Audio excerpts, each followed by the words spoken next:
दोस्तों, स्वागत है आपका आपके अपने परिवार यूनिक एसडी सेंटर यानी एक कदम सफलता की ओर। ठीक है, तो जैसा कि पता है हमारे कक्षा 11 की क्लास है जिसमें हम रसायन विज्ञान पढ़ते हैं यानी जिसको हम बोलते हैं केमिस्ट्री। ठीक, तो इसमें हम अपना चौथा चैप्टर पढ़ रहे हैं जिसमें हम बहुत ही अच्छे टॉपिक्स पढ़ चुके हैं और कुछ अच्छे टॉपिक्स और इस चैप्टर में बचे हुए हैं जिनको हम पढ़ेंगे। ठीक है, तो पिछले टॉपिक में आपने पिछले वीडियो में देखा था, हमने पढ़ा था बॉन्ड पैरामीटर्स के बारे में कि बॉन्ड पैरामीटर्स में कौन कौन सी चीजें होती हैं, जिसमें हमने 3-4 चीजें पढ़ी थी, जिसमें bond length, bond angle, bond order और एक था बॉन्ड एंथैल्पी। ठीक है, तो अब हम उसके आगे चलते हैं, यानी जो हमारा 5वां पॉइंट होगा जिसका नाम है क्या, रेजोनेंस स्ट्रक्चर। ये हमारा 5वां पॉइंट इसमें। ठीक है, तो हम देखेंगे कि ये रेजोनेंस स्ट्रक्चर क्या होता है, रेजोनेंस है क्या। तो बात करें तो रेजोनेंस कभी नेचर में कभी ऐसा होता है कि किसी एक सिंगल लुईस स्ट्रक्चर के द्वारा हम उस मॉलिक्यूल के बिहेवियर यानी मॉलिक्यूल के स्ट्रक्चर, उसकी आकृति, उसकी प्रॉपर्टी, इन सभी के बारे में नहीं जानकारी हमको पूर्णतः नहीं मिल पाती है और उसके लिए हमको जरूरत पड़ती है कि हम एक से अधिक स्ट्रक्चर उसके बनाएं, तब जाकर के हमको उनकी सभी प्रॉपर्टी या कहे तो मॉलिक्यूल के बारे में पूरी जानकारी तभी होती है। जैसे यहाँ पे एक एग्जांपल है, देखिए ये हमारे O3 का जिसका नाम है, जिसको हम बोलते हैं ओजोन। क्या है, O3। ठीक, इसको हम बोलते हैं ओजोन मॉलिक्यूल। तो ओजोन मॉलिक्यूल के लिए बात करें तो जब एक संरचना इसकी बनाई गई, देखिए जैसे ये फर्स्ट वाली संरचना जब बनी तो ये अकेली संरचना इसकी प्रॉपर्टीज को डिफाइन करने के लिए काफी नहीं थी। यानी इस अकेली संरचना से हम इस मॉलिक्यूल की सब प्रॉपर्टीज के बारे में नहीं डिस्कस कर पा रहे थे कि हाँ ये किस तरीके का मॉलिक्यूल है, इसके बॉन्ड की लंबाई कितनी है, बॉन्ड ऑर्डर किसका क्या है। ठीक है, तो इसलिए दूसरा स्ट्रक्चर की जरूरत हमको पड़ी, तो दूसरे स्ट्रक्चर से कुछ प्रॉपर्टीज को बताया गया। लेकिन बात करें तो इनसे और इनसे यानी दोनों के ये दो लुईस स्ट्रक्चर हुए ना, किसी एक लुईस स्ट्रक्चर के द्वारा नहीं बताया जा सका सब कुछ, इसीलिए हमको जरूरत पड़ी एक शब्द की, किसको, रेजोनेंस हाइब्रिड। तो कहा गया कि ये जो होते हैं स्ट्रक्चर जो सेम मॉलिक्यूल के लिए हैं, इनको हम बोलते हैं रेजोनेंस स्ट्रक्चर यानी अनुनाद संरचनाएं। और इनसे कहें तो एक सेम पोजीशन वाली, यानी जो जिसका न्यूक्लियस सेम पोजीशन पे हो, जैसा इसमें है इन सभी में सेम वैसा ही सेम पोजीशन हो, उसमें भी जो रेजोनेंस हाइब्रिड बनाया जाए, यानी जिससे सब प्रॉपर्टीज डिफाइन की जा सके, यानी सब प्रॉपर्टीज के बारे में इसके समझा जा सके, तो वो बनाया गया ये वाला। ये स्ट्रक्चर आप देख रहे हैं, ये स्ट्रक्चर बनाया गया जिसमें सेम पोजीशन रहेगी आप न्यूक्लियाई की, और बात करें तो सेम एनर्जी इनकी होगी। ठीक है, यानी कह सकते हैं कि मिनिमम एनर्जी, क्योंकि मिनिमम एनर्जी होगी तभी जाके ये ज्यादा स्टेबल होगा। और मिनिमम एनर्जी किसने, इसकी, इनकी तुलना में मिनिमम एनर्जी इसकी, और इनकी एनर्जी यानी इनकी जो ऊर्जा होती है वो रेजोनेंस स्ट्रक्चर से या कहे तो रेजोनेंस हाइब्रिड से ज्यादा होती है। इसी के कारण ये एक क्षण दूसरे स्ट्रक्चर में रहेंगे, अगले क्षण दूसरे स्ट्रक्चर में आ जाएंगे। ठीक है, और बात करें तो ये इनका समय समय पे अपना एक स्ट्रक्चर से दूसरे स्ट्रक्चर में बदलना ही कहलाता है रेजोनेंस। ठीक, एक क्षण ये किसी दूसरे स्ट्रक्चर में है यानी किसी दूसरे फॉर्म में है, अगले क्षण ये किसी दूसरे फॉर्म में आ जाते हैं, तो इसी को कहा गया कि ये रेजोनेंस है, अनुनाद, यानी एक क्षण दूसरे में रहना, एक क्षण दूसरे में रहना। तो कहते हैं कि इनको मिला करके कुछ ऐसा स्ट्रक्चर कोई बनाया जाए, कोई एक स्ट्रक्चर कि जिससे कि हम उस मॉलिक्यूल के बारे में पूर्णतः अध्ययन कर सकें या पूर्णतः जानकारी प्राप्त कर सकें, तो उसी को कहा गया क्या, रेजोनेंस हाइब्रिड। जैसे ये है, देखिए ये हमारा, इसको हम बोलते हैं रेजोनेंस हाइब्रिड, बोलते हैं रेजोनेंस हाइब्रिड।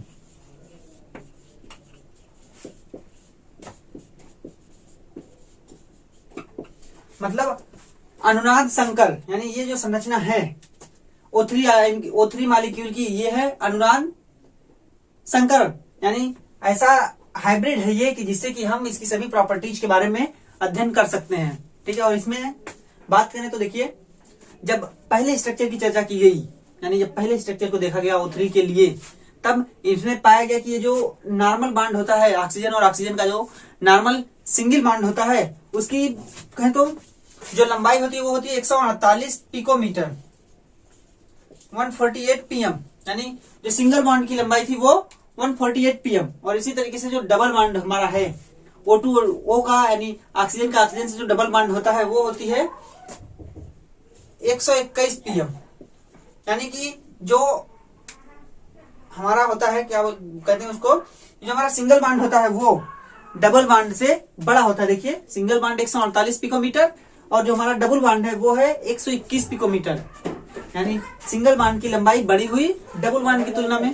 ठीक है, इसी तरीके से इसमें भी सेम वही बात, जो डबल बॉन्ड बना, दूसरे स्टेज में जो डबल बॉन्ड बना उसकी लंबाई हो गई, देखिए ये दूसरे स्ट्रक्चर में जो डबल बॉन्ड बना इसकी लंबाई हो जाती है, कहते हैं उसको डबल बॉन्ड की 121 पिकोमीटर। ठीक है, ये देखिए एक लोन पेयर यहाँ पे एक छूट गया है। ठीक है, इसकी लंबाई जो बताई गई डबल बॉन्ड की वो फिर से 121 पिकोमीटर रही, और सिंगल बॉन्ड की इसमें भी हो गई 148 पिकोमीटर। ठीक है, कहने का मतलब दोनों आकृतियों में जो बॉन्ड की लंबाई है वो सेम है। सिंगल बॉन्ड जहां है वहां पे 148 पिकोमीटर, जो डबल बॉन्ड है वहां पे 121 पिकोमीटर। लेकिन जो हमारा रिजोनेंस हाइब्रिड आया, इनको हम बोलते हैं रिजोनेटिंग स्ट्रक्चर, या बोल सकते हैं कैनोनिकल स्ट्रक्चर, यानी कैनोनिकल को हिंदी में बोलते हैं विहिप संरचनाएं। ठीक है, विहिप संरचनाएं समझ सकते हैं कि एक समय कहते हैं जिनसे मिलकर के रिजोनेंस हाइब्रिड बनता नहीं, संकर बनता है, संकर मॉलिक्यूल या संकर स्ट्रक्चर, उसी को बोल सकते हैं कि ये कैनोनिकल स्ट्रक्चर। ठीक है, तो इसको हम बोलते हैं रिजोनेंस हाइब्रिड। आप इसमें जब बंध की लंबाई देखेंगे, यानी ओ और ओ बंध की लंबाई देखेंगे ओ से ओ की, तो ये होती है हमारी 128 पिकोमीटर। कितना? 128। आप किसी के लिए इसके लिए भी देख सकते हैं कितना, 128 पिकोमीटर। तो कहने का मतलब है 128 पिकोमीटर हुआ। तो कहने का मतलब आप इस बंध की लंबाई देखेंगे, यानी ओ और ओ बंध की लंबाई देखेंगे, तो ये हमारा आ रहा है 128 पिकोमीटर। जबकि जब इसमें देखा गया तो सिंगल बॉन्ड 148 पिकोमीटर आ रहा था, और जो डबल बॉन्ड था वो 121 पिकोमीटर। यानी कि ये जो आया, ये आया हमारा किसका, इनके बीच का। ठीक है, बोल सकते हैं कि इन दोनों बॉन्डों के बीच का बॉन्ड लेंथ ही आया 128। ठीक है, तो कहने का मतलब कहा गया कि जो डबल बॉन्ड और सिंगल बॉन्ड होते हैं, ये डबल बॉन्ड और सिंगल बॉन्ड ना होकर के एक सिंगल स्ट्रक्चर द्वारा दिखाए जाते हैं, जिसमें दोनों बंध आपस में बराबर होते हैं। ठीक है, तभी दोनों को 128 है, ये भी 128 ही है। कितना, ये भी हमारा है 128 picometre.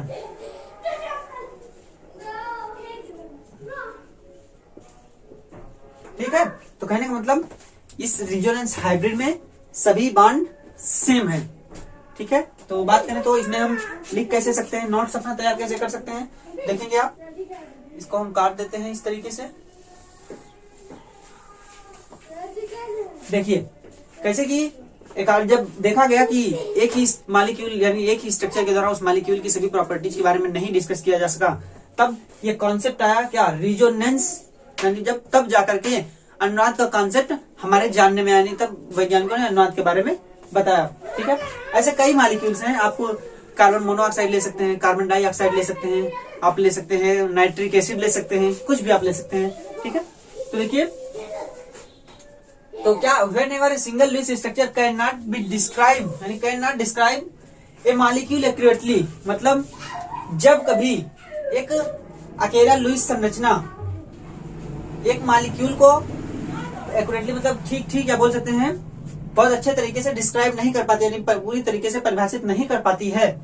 A number of structure with similar energy, बताया ना ये जो स्ट्रक्चर है दोनों की एनर्जी सेम है, और क्या क्या सेम है, a number of structure with similar energy, position of nuclei, यानी न्यूक्लियाई की जो पोजीशन है नाभिक की वो सेम रहेगी, और क्या bonding and non bonding pairs of electron, मतलब बॉन्डिंग और नॉन बॉन्डिंग पेयर्स जो होंगे, जो युग्म होंगे बंध बनाने वाले इलेक्ट्रॉनों के और ऐसे इलेक्ट्रॉनों की जो बंध नहीं बनाएंगे, वो are taken as the canonical structure, मतलब उनको कैनोनिकल स्ट्रक्चर पे लिया गया है। इसी को बोलते हैं कैनोनिकल स्ट्रक्चर, जिसमें देखिए ये हमारे कौन से नॉन बॉन्डिंग या कहते हैं लोन पेयर, और ये हमारा बॉन्डिंग, तो ये इस स्ट्रक्चर में दिखाए गए हैं ना। तो यही कहने की ये दिखाए जाते हैं दोनों में। ठीक है, और क्या ऑफ द हाइब्रिड, यानी संकर के दोनों में दिखाए जाते हैं, विच डिस्क्राइब द मॉलिक्यूल एक्यूरेटली, मतलब ये जो संकर मॉलिक्यूल है यानी रिजोनेंस हाइब्रिड है, ये इस पूरे मॉलिक्यूल को, यानी ये जो हमारा O3 मॉलिक्यूल है, इसको बहुत कहे तो पूरी तरीके से एक्यूरेटली यानी बहुत ठीक अच्छे से डिस्क्राइब करता है, यानी अच्छे से इसको समझा देता है, यानी अच्छे से इसके बारे में सब चीजें वर्णित कर सकता है। ठीक है, तो यही कि ये जो रिजोनेंस हाइब्रिड लिया गया, तो रिजोनेंस हाइब्रिड ही ऐसा स्ट्रक्चर होगा किसी भी मॉलिक्यूल के लिए जो उस मॉलिक्यूल को बहुत ही अच्छे तरीके से डिफाइन करेगा, कहे तो बहुत ही अच्छे तरीके से उसके बारे में वर्णन करेगा, जिससे कि हम उस मॉलिक्यूल की सभी प्रॉपर्टीज के बारे में अच्छे से जान जाएंगे। ठीक है, तो ये रिजोनेंस संरचना के बारे में था। देखें कि रिजोनेंस को हम दिखाते कैसे, यानी जो रिजोनेंस स्ट्रक्चर्स होते हैं उनको हम किस तरीके से दिखाते हैं। अभी देखिए आप दूसरे एग्जांपल में हम देखते हैं कि किस तरीके से हम रिजोनेंस स्ट्रक्चर को दिखाते हैं और रिजोनेंस हाइब्रिड को किस रूप में दिखाते हैं। आप रिजोनेंस के बारे में आप लोगों ने बेंजीन के बारे में हो सकता है पढ़ा हो कि बेंजीन में अक्सर रिजोनेंस जब शुरुआत की जाती है तो वहां पे बेंजीन शब्द पहले आ जाता है, यानी बेंजीन के बारे में आसानी से आप समझ सकते हैं, जिसमें 6 बांड होते हैं, यानी 3 बांड होते हैं जो एक समय दूसरी पोजीशन पे अगले समय दूसरी पोजीशन पे होते हैं। ठीक, तो जैसे ये इसका हाइब्रिड बनाया गया, यानी जब रिजोनेंस हाइब्रिड हम दिखाते हैं तब उसमें हम बांड को इस तरीके से दिखाते हैं। देखिए ये एक पूरा बांड बनाते हैं, एक पूरा बांड, और जब जहां पे रिजोनेंस होता है उसको इस तरीके से बना देते हैं, यानी डॉट डॉट करके। तो इसको हम बोलते हैं कि ये हमारा नोटेशन है किसके लिए, रिजोनेंस बॉन्ड के लिए। जहां पे रिजोनेटिंग बॉन्ड बनेंगे, अनुनाद बंध बनेंगे, वो इस तरीके से दिखाए जाएंगे। ठीक है, ये रिप्रेजेंटेशन है हमारे अनुनाद, कहें तो अनुनाद का। ठीक है, और इसकी लंबाई जो होती है, यानी इसकी बॉन्ड की जो लंबाई होगी वो सिंगल बॉन्ड और डबल बॉन्ड उनके बीच की लंबाई, बीच की मतलब कहते हैं एक्यूरेटली नहीं, एक्यूरेटली बीच की नहीं होगी, वो हो सकता है सिंगल बॉन्ड की तरफ जाना हो सकता है डबल बॉन्ड की तरफ जाना हो। तो वो डिपेंड करता है कि वो मॉलिक्यूल यानी वो एटम या वो बंध किन मॉलिक्यूलों के यानी किन एटम्स के बीच में, किन परमाणुओं के बीच में बना हुआ है, उस पर डिपेंड करती है इसकी लंबाई। जिसको कई वैज्ञानिक विधियां हैं जिसके द्वारा उसको देखा जाता है, यानी जिसके द्वारा इसको मापा जाता है, मेजर किया जाता है, वो अलग अलग विधियां होती हैं। ठीक, तो उससे ही सब मॉलिक्यूल के रिजोनेंस हाइब्रिड का जो बॉन्ड बनता है, जो आबंध बनता है, उसकी लंबाई मेजर किया जाता है। ठीक है, अब ऐसे ही बात करें तो मान लीजिए हम लेते हैं कार्बन मोनोऑक्साइड, उसका रिजोनेटिंग स्ट्रक्चर बनाते हैं। देखिए कार्बन मोनोऑक्साइड यानी CO। ठीक है, इसका रिजोनेटिंग स्ट्रक्चर बनाने के लिए हम करते हैं, देखिए पहले तो इसको हम दे देते हैं रिजोनेंस। अब देखिए इसका स्ट्रक्चर जब हम बनाएंगे, ठीक है, जब इसके लिए हम स्ट्रक्चर बनाएंगे तो देखिए कैसे बनेगा। हम यहाँ पे लेते हैं C यानी कि कार्बन डबल बॉन्ड। इसका जो सिंपल स्ट्रक्चर बनता है वो इस तरीके से बनता है ना, जिसमें एक लोन पेयर इस पे होता है और 2 लोन पेयर होता है इस पे, यानी ये स्ट्रक्चर होता है कार्बन मोनोऑक्साइड का, इसी तरीके से बनता है। अब इसका रिजोनेंस यानी रिजोनेटिंग स्ट्रक्चर हमको बनाना है। ठीक, यानी विहिप संरचना है, तो देखिए कैसे बनाएंगे।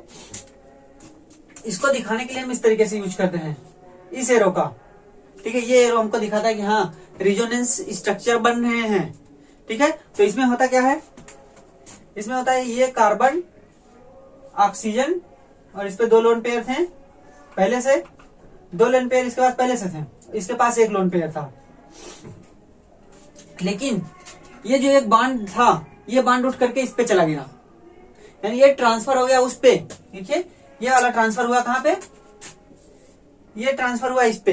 ठीक है, तो जब इसका इलेक्ट्रॉन उधर जाएगा, इसका मतलब इसके वैलेंस शेल से एक इलेक्ट्रॉन निकल गया है, साझे का इलेक्ट्रॉन उठ के उसके पास चला गया। तो जब इलेक्ट्रॉन निकलता है तो कौन सा चार्ज आता है, धन, यानी प्लस चार्ज इसके ऊपर विद्यमान हो गया। ठीक है, इसके ऊपर प्लस चार्ज विद्यमान हुआ, और ये इलेक्ट्रॉन जब उठ के इसके पास गया था, यानी जब किसी वैलेंस सेल में इलेक्ट्रॉन आते हैं तो उस एटम के ऊपर क्या आता है, एक निगेटिव चार्ज ना, तो यहाँ पे एक निगेटिव चार्ज है और साथ में एक लोन पेयर भी आ गया। अरे लोन पेयर क्यों आया, क्योंकि ये वाला पूरा बांड जिसमें 2 इलेक्ट्रॉन थे वो उठ के पूरे इस पे चले आए। एक तो इसका खुद का था और एक दूसरा आया, यानी कार्बन का एक आया, तो इसकी वजह से इसके ऊपर एक माइनस चार्ज आ गया। ठीक है, तो क्या ये हुआ ना, एक रिजोनेटिंग स्ट्रक्चर इसका और बनता है। इस तरीके से दिखाते हैं रिजोनेटिंग स्ट्रक्चर्स को। अब देखिए ये कंडीशन तो ठीक, यहां से देखेंगे। अब की बार क्या ये वाला इस पे आके 3 बंध नहीं बना सकता, बना सकता है ना। तो अब देखिए इसी को हम पहले उतार देते हैं। देखिए C डबल बॉन्ड O, एक लोन पेयर 2 लोन पेयर, यानी 2 लोन पेयर हो गया ऑक्सीजन के पास और इसके पास 1 लोन पेयर। ये कंडीशन थी। आप इसको देखिएगा, सिर्फ इसको समझाने के लिए बनाए कि यहां से कैसे बनाते हैं। तो इसको हम ये वाला उठ के इस पे चला आता है और इसके यहाँ पे आने से फिर से वही बात बनेगी। देखिए पहले बना लेते हैं एक डबल बॉन्ड O और इसके पास था 1 लोन पेयर और इसके पास अभी तो मान लीजिए 2 लोन पेयर बना देते हैं, ठीक है। जब ये कंडीशन होगी तब क्या होगा कि ये वाला लोन पेयर इस पे आ गया, इसका मतलब यहां से लोन पेयर खत्म हो गया, यहां से लोन पेयर खत्म हुआ। और जब लोन पेयर यहां पे आएगा तो ये बनाएगा बॉन्ड, एक बॉन्ड और बनाया, यानी तब ये बॉन्ड बना लिया। और बॉन्ड बनाने से आप समझ सकते हैं कि यहां से हटा तो इसको कौन सा चार्ज आ जाएगा, ऑक्सीजन पे प्लस, तो इसकी वजह से ऑक्सीजन पे आया प्लस चार्ज, और ऑक्सीजन पे प्लस चार्ज आया यानी ऑक्सीजन का इलेक्ट्रॉन निकल के बॉन्ड बनाया। और इसके पास तो बॉन्ड था नहीं, यानी इसके पास कोई इलेक्ट्रॉन पहले से था नहीं जो बॉन्ड बनाता है एक और, तो ये वाला जो इलेक्ट्रॉन यहाँ पे आए ये लोन पेयर, वो उसकी वजह से इस पे एक माइनस चार्ज आएगा, यानी इस पे हो गया एक माइनस चार्ज। कहने का मतलब जो इलेक्ट्रॉन आया वो इसकी भी कक्षा में आया ना, यानी इसकी भी कक्षा में वैलेंस शेल में इसकी भी आया, जिसकी वजह से इस पे माइनस चार्ज हुआ। तो एक इसकी कहे तो इसके वैलेंस शेल में आने से तब जाके इलेक्ट्रॉन का साझा हुआ, यानी ऑक्सीजन ने पहले अपना एक इलेक्ट्रॉन कार्बन को वैलेंस शेल में भेजा, जिसकी वजह से उसके पास इलेक्ट्रॉन हुए और ऑक्सीजन के पास, जिससे उन दोनों का साझा होकर के एक कोवेलेंट बॉन्ड बना। ठीक है, ये भी है किसका, इसी का है रिजोनेटिंग स्ट्रक्चर, और ये कह सकते हैं इसको हाइब्रिड बोल सकते हैं। ठीक है, और एक चीज और ध्यान देते हैं कि रिजोनेटिंग स्ट्रक्चर में यानी हाइब्रिड स्ट्रक्चर में हम उन चीजों को जो रिजोनेटिंग स्ट्रक्चर्स में होते हैं, कैनोनिकल स्ट्रक्चर्स में होते हैं, जो चीजें बनती बिगड़ती हैं, उसको हम कह सकते हैं उसको नेग्लेक्ट करके डार्ट बना देते हैं। ठीक है, तो कह सकते हैं कि जब इसका रिजोनेटिंग हाइब्रिड हम बनाएंगे तब जो ये बॉन्ड बना है इसको नहीं दिखाते हैं, इन सबको नहीं दिखाते। जैसे इसमें देखिए कुछ नहीं दिखाया गया ना, ये सिर्फ स्ट्रक्चर है, तो वैसे ही इन चीजों को हम नहीं दिखाते। जो लोन पेयर दिखाए गए हैं, लोन पेयर और चार्जेस, इनको हम नहीं दिखाते हैं। इनकी बजाय हम जो चीजें बनती बिगड़ती हैं उसको पार्शियल दिखा देते हैं। जैसे ये बॉन्ड बना, एक बॉन्ड बना और दूसरा हटा था, तो इस दोनों बॉन्डों को हम पार्शियल दिखा सकते हैं। ठीक है, ओके। रिजोनेटिंग हाइब्रिड में यही काम किया जाता है। इसको हम बोलते हैं क्या, कैनोनिकल। इसको मिटा देते हैं, आप समझ चुके हैं। इनको हम बोलते हैं कैनोनिकल स्ट्रक्चर।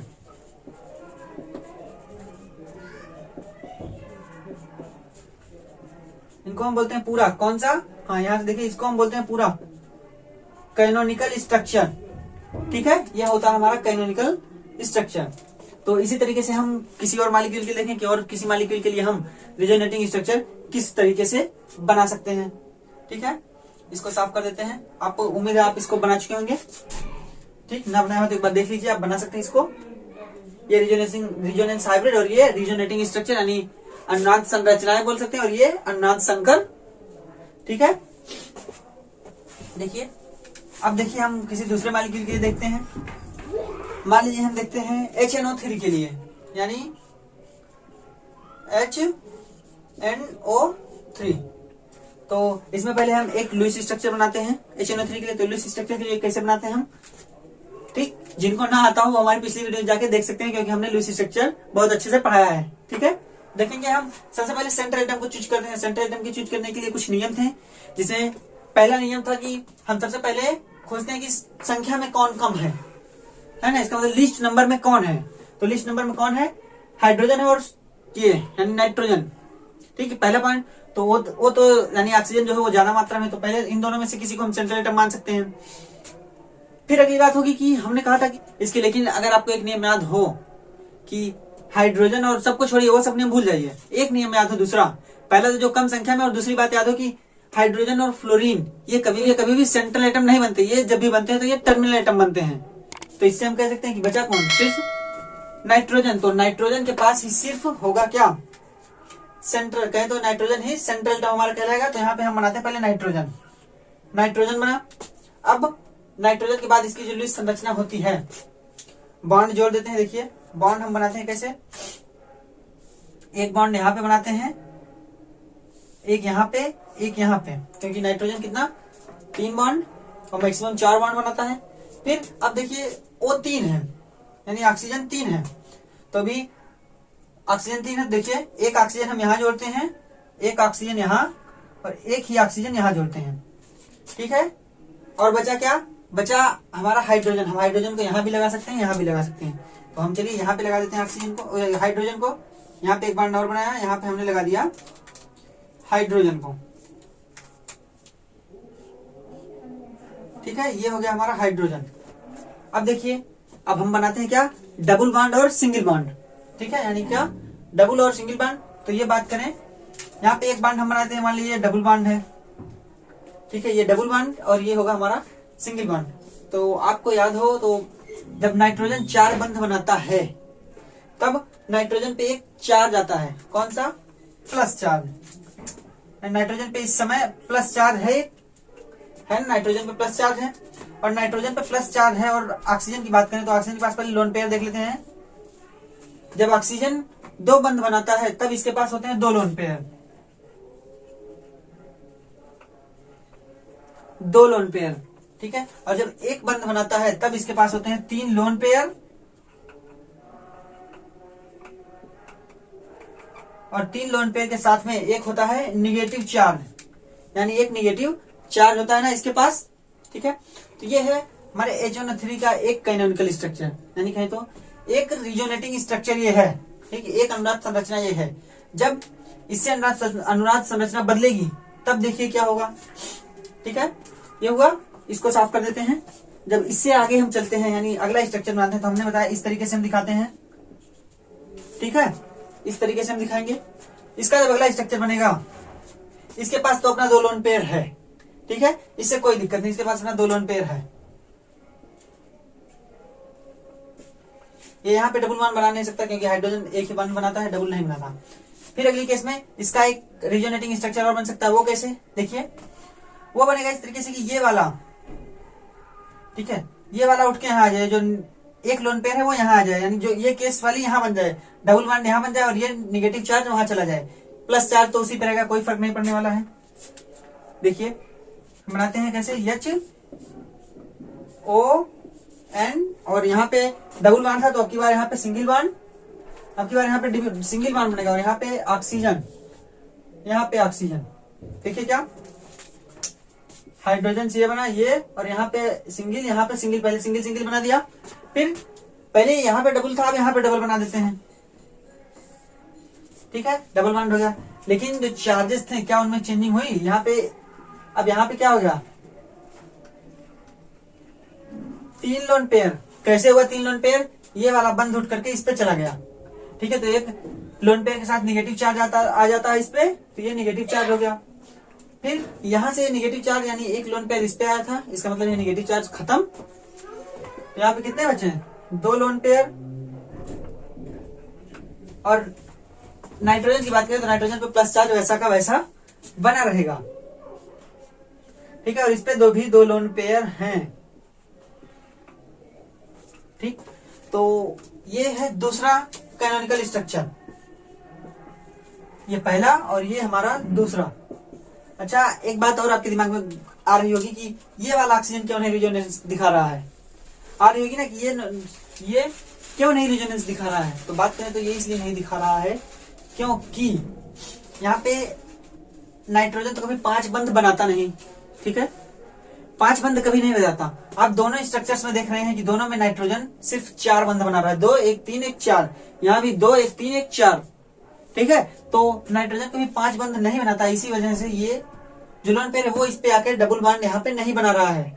ठीक है, नहीं तो बना लेना चाहिए था, लेकिन नहीं बनाता है। ठीक है, इसी कारण से यहाँ पे ये और एक को रिजोनेंस स्ट्रक्चर हमको नहीं प्राप्त होगा। तो ये हो गया रिजोनेटिंग स्ट्रक्चर, इनको बोलते हैं। अब रिजोनेंस हाइब्रिड की बात करें तो जो इनका रिजोनेंस हाइब्रिड बनेगा वो कैसे बनेगा, देखिए।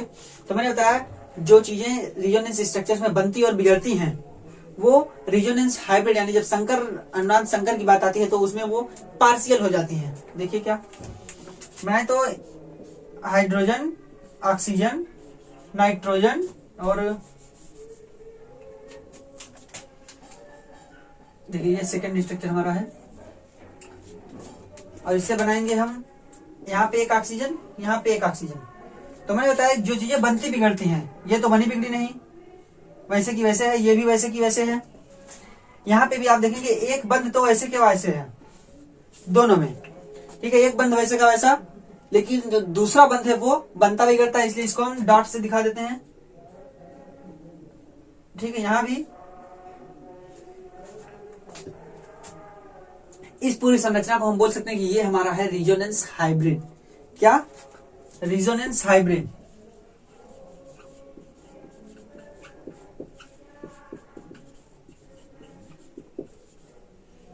ये हमारा है रिजोनेंस हाइब्रिड यानी अनुनाद संकर संरचना हमारी ये है। इसको हम इस तरीके से दिखा सकते हैं।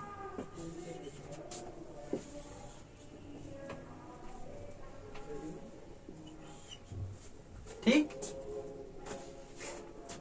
यहां से इसको ऐसे दिखाया जाता है, यानी ये 3 एरो लगा करके दिखा देते हैं कि ये हमारा रिजोनेंस हाइब्रिड है। यहाँ पे आप इसको लोन पेयर लिख सकते हैं। ठीक है, लिखे चाहे ना लिखे कोई दिक्कत नहीं, आप इस तरीके से बना सकते हैं। ये हमारा बढ़िया होगा रिजोनेंस हाइब्रिड। तो बात करें तो रिजोनेंस हाइब्रिड में कोशिश करते हैं कि इन चीजों को ना लिखें, क्योंकि हमको पता है जब ये है तो यहाँ पे बॉन्ड बनेगा बिगड़ेगा, और बॉन्ड बनने और बिगड़ने के आधार पे इस एटम पे चार्जेस लोन पेयर सब डिपेंड करेगा। ठीक है, जैसे जिस पे बॉन्ड बनाएंगे वहां पे देखेंगे कौन सा चार्ज है, ठीक, और जहां पे नहीं बनाएंगे वहां पे देखेंगे कौन सा चार्ज है, तो वो वहां पे डिपेंड करता है। ठीक है, तो ये बातें तो हो गई रिजोनेंस यानी अनुनाद संरचना के बारे में। ठीक, अब आगे देखते हैं कि हमको कुछ जनरल में हम कुछ चीजें जान लेते हैं रिजोनेंस स्ट्रक्चर्स के बारे में, जनरल नहीं। ठीक है, देखिए कुछ बातें हैं तो देखेंगे कि क्या चीजें हम जनरली समझ सकते हैं रिजोनेंस से। ठीक है, तो बात करें तो देखिए resonance stabilises the molecule as the energy of resonance hybrid is less than the energy of any single canonical structure। कहने का मतलब ये जो अनुनाद होता है ना, ये मॉलिक्यूल को अस्थायित्व प्रदान करता है, यानी मॉलिक्यूल को अस्थायी बनाता है। कहें तो जिस किसी भी मॉलिक्यूल के लिए ज्यादा रिजोनेटिंग स्ट्रक्चर मिलेंगे यानी ज्यादा अनुनाद संरचनाएं मिलेंगी, वो यानी जो मॉलिक्यूल ज्यादा अनुनाद संरचनाएं रखेगा वो ज्यादा स्टेबल होगा, यानी वो ज्यादा अस्थायी होगा। किसकी तुलना में? ऐसे मॉलिक्यूल्स की तुलना में जिनके अनुनाद संरचनाएं बहुत कम होंगी। ठीक है, या उससे कम होंगी। तो वही कह रहा है कि जो रिजोनेंस होता है वो मॉलिक्यूल को स्टेबिलिटी प्रदान करता है, यानी अस्थायित्व प्रदान करता है। क्यों प्रदान करता है? क्योंकि the energy of resonance hybrid यानी जो अनुनाद संकर होता है उसकी जो ऊर्जा होती है वो is less than the energy of any single canonical structure. मतलब जो रिजोनेंस तो हमारे जो अनुनाद संकर की जो ऊर्जा होती है वो किसी भी जो अलग अलग स्ट्रक्चर सिंगल लुईस स्ट्रक्चर्स मिल रहे हैं यानी कैनोनिकल स्ट्रक्चर्स मिल रहे हैं उनमें किसी की भी ऊर्जा से कम होती है। अब भाई जब ऊर्जा कम होगी तो ज्यादा अस्थायी होगा, ऊर्जा अधिक होगी तो कम अस्थायी। तो कहने मतलब इसी वजह से रिजोनेंस मॉलिक्यूल्स को स्टेबिलिटी प्रदान करता है, मॉलिक्यूल्स को अस्थायित्व प्रदान करता है। ठीक है, और दूसरी बात क्या? Resonance averages the bond characteristics as a whole. मतलब जो रिजोनेंस होता है वो किसी बॉन्ड की प्रॉपर्टीज को यानी किसी बॉन्ड के गुण को औसत करता है, यानी औसत गुण के बारे में बताता है। ठीक, कहने मतलब रिजोनेंस एवरेजेस मतलब बॉन्ड्स के गुण को यानी आबंधों के गुणों को औसत प्रदान करता है। ठीक है, औसत प्रदान करना मतलब उनके औसत के बारे में बता सकता है, यानी औसत गुणों के बारे में दर्शाता है उस मॉलिक्यूल के लिए। ठीक है, तो ये पूरी बात थी रिजोनेंस स्ट्रक्चर में यानी रिजोनेंस के लिए अनुनाद। बात करें तो कोई भी मॉलिक्यूल जो पाया जाता है हमारे नेचर में वो किसी सिंगल लुईस स्ट्रक्चर के द्वारा नहीं होता, यानी किसी सिंगल लुईस स्ट्रक्चर के रूप में नहीं पाया जाता। वो जो भी पाया जाता है वो पाया जाता है इसी के कारण अनुनाद संरचना के रूप में। यानी जो हमारा रिजोनेंस हाइब्रिड है वो कोई भी मॉलिक्यूल वो रिजोनेंस हाइब्रिड के रूप में अनुनाद संकर के रूप में ही हमारे नेचर में पाया जाता है। ठीक है, तो ये पूरी बात होगी हमारे रिजोनेंस स्ट्रक्चर के यानी अनुनाद संरचनाओं के लिए। अब हम चलते हैं अपनी अगली टॉपिक और जो कि बॉन्ड पैरामीटर का लास्ट पॉइंट होगा जिसका नाम है पोलैरिटी ऑफ बॉन्ड यानी आबंधों की ध्रुवता। ठीक है, देखते हैं कि ये आबंधों की ध्रुवता क्या होती है। तो अब हम देखेंगे हम कि ध्रुवता क्या होती है, यानी पोलैरिटी ऑफ बॉन्ड्स यानी आबंधों की ध्रुवता। तो ध्रुवता से पहले हम आबंधों को छोड़कर पहले ध्रुवता को समझते हैं कि ध्रुवता क्या होती है। ध्रुवता को इंग्लिश में बोलते हैं पोलर यानी पोल। ध्रुव का मतलब आप पोल समझ सकते हैं। हमारी पृथ्वी पे भी नॉर्थ पोल साउथ पोल होता है, इसको हम उत्तरी ध्रुव और दक्षिणी ध्रुव बोलते हैं। तो कहने मतलब पोल क्या होता है, तो यहाँ पे बात करें तो पोल हम चार्जेस से समझ सकते हैं। ठीक है, चार्जेस या चार्जेस समझ सकते हैं पोल।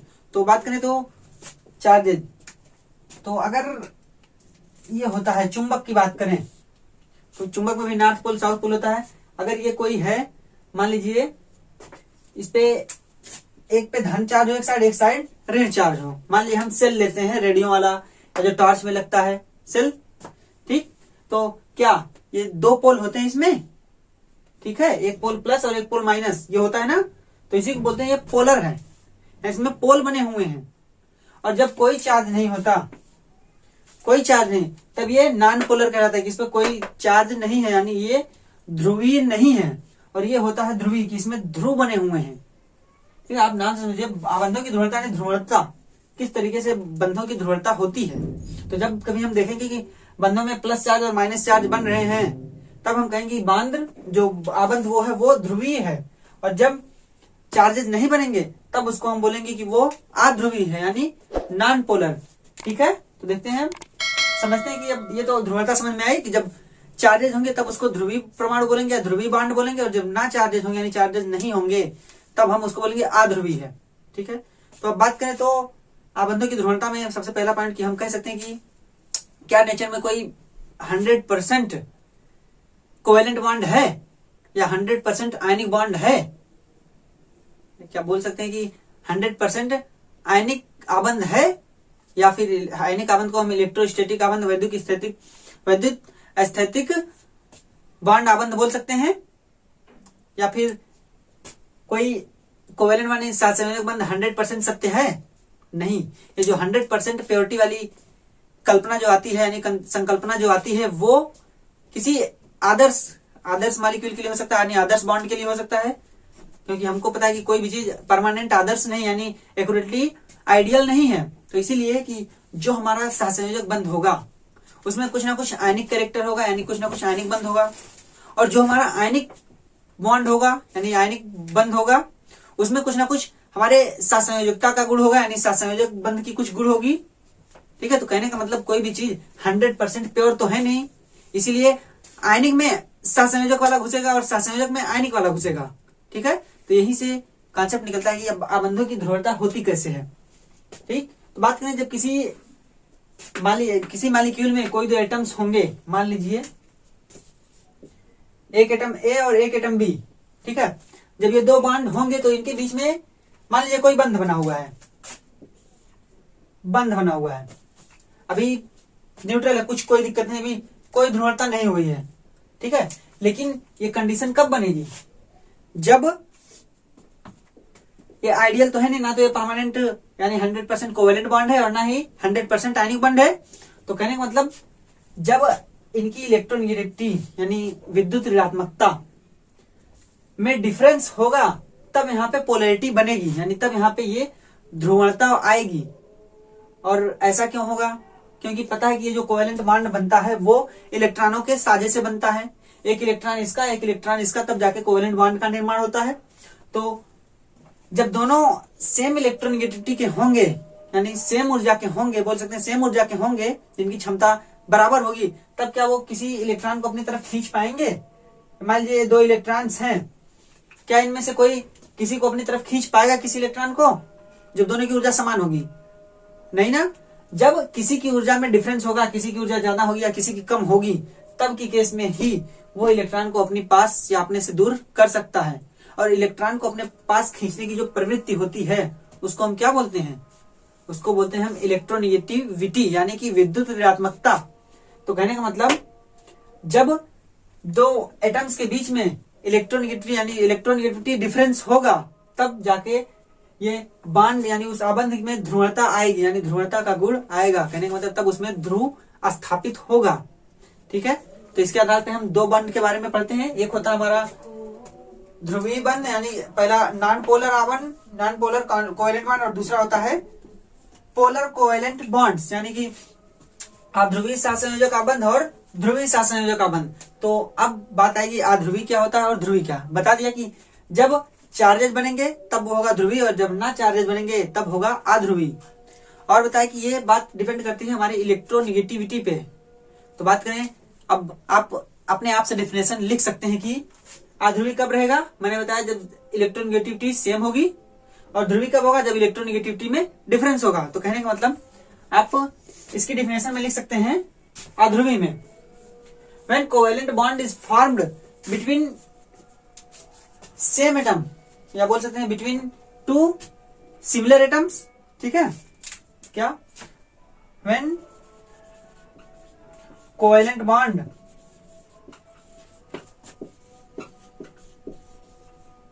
forms between covalent bonds form between two similar atoms.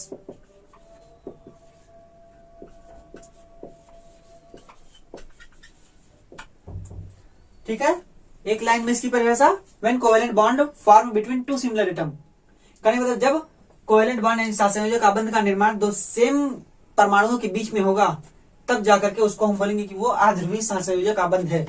आप इसका एग्जाम्पल देख सकते हैं भाई। बात वही है कि इलेक्ट्रोनेगेटिविटी के समझिएगा, क्योंकि जब सिमिलर है तो उनकी वैद्युत ऋणात्मकता सेम होगी और दोनों के बल बराबर होने पे जो इलेक्ट्रॉन युग्म उनके साझे का होगा वो ना तो किसी की तरफ, ना तो किसी में से यानी दोनों में से किसी की तरफ झुकेगा नहीं, वो बीच में यानी उनके जो मिड पॉइंट होगा, उनके बंध का आबंध का मिड पॉइंट होगा, उसी पे वो सिचुएटेड रहेगा, यानी उसी पे वो स्थित रहेगा। ठीक है, जैसे मान लीजिए हम ले लेते हैं यहाँ पर, मान लीजिए हाइड्रोजन H2 क्या पोलर होगा बताइए। H2 में जब दोनों एटम H ही है तो क्या पोलर होगा, देखिए इसका बंध कैसे बनेगा, H ये H। ठीक है, कहने मतलब अगर इसको बनाए इलेक्ट्रॉन के फॉर्म में, देखिए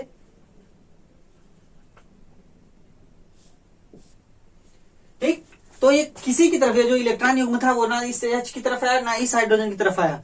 इसी तरीके से आप लिख सकते हैं, मान लीजिए क्लोरीन एटम को लिख लीजिए, मान लीजिए हम लिख सकते हैं Cl2 के लिए, तो Cl2 में क्या दोनों की इलेक्ट्रोनेगेटिविटी सेम होगी। इसका मतलब अगर वो खींचेगा अपनी तरफ, जैसे बनाए इसको बॉन्ड, ठीक है, अगर ये वाला क्लोरीन, मान लीजिए ये वाला क्लोरीन जो है इस साइड वाला, वो इलेक्ट्रॉन को अपनी तरफ खींच रहा है, तो क्या ये दूसरा वाला क्लोरीन इसको अपनी तरफ खींचने देगा, क्योंकि भाई दोनों की पावर बराबर है, दोनों एक दूसरे को खींच के बराबर रखेंगे कि बीच में ही पड़ा रहे, है ना। तो क्या मतलब यहाँ भी जो हमारा जो साझे का इलेक्ट्रॉन युग्म है वो एकदम बीचों बीच रहेगा, और ये होगी कौन सा बॉन्ड होगा, ये होगा हमारा नॉन पोलर बॉन्ड, यानी कि अध्रुवीय सहसंयोजक आबंध। ठीक है, और अब बात करें तो हमारा पोलर यानी ध्रुवीय सहसंयोजक आबंध क्या होता है। ठीक, तो इसका एग्जांपल आप उसको लिख सकते हैं एग्जांपल में, तब हम इसके बारे में बात करें। ठीक है, आप इसको ऊपर लिख सकते हैं, मान लीजिए इसका एग्जांपल हम ऊपर लिख देते हैं। देखिए हाइड्रोजन का बॉन्ड बना जिसमें H और H यानी दोनों हाइड्रोजन के बीच में इलेक्ट्रॉन युग्म रहा, और इसी तरीके से बना क्लोरीन का आप कोई भी ले सकते हैं जिसमें सिमिलर एटम्स हों, क्लोरीन। ठीक है, ये सिमिलर एटम्स की बात है। सिमिलर यानी कह सकते हैं कि जब सिमिलर एटम्स होंगे तो उनमें जो बॉन्ड बनेगा वो अध्रुवीय होगा, यानी उसमें की पोल आने की संभावना नहीं, यानी ध्रुव बनने की संभावना नहीं है।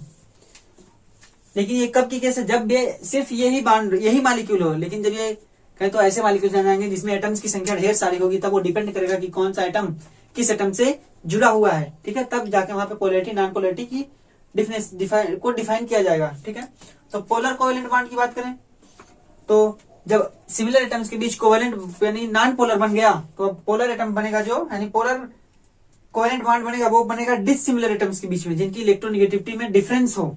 देखिए क्या इसको हम लिख सकते हैं, when covalent bond form between two dissimilar atom, when covalent bonds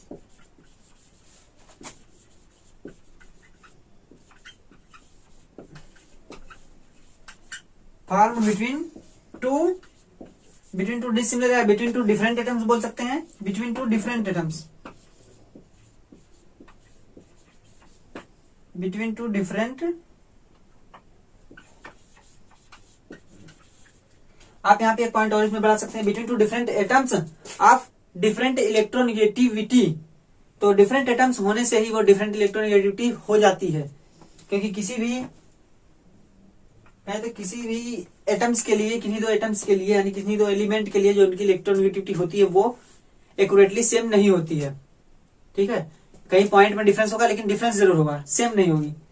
ठीक है, तो क्या when covalent bond form between two different atoms लिख सकते हैं of different atoms of different electronegativity, लिख लीजिए of different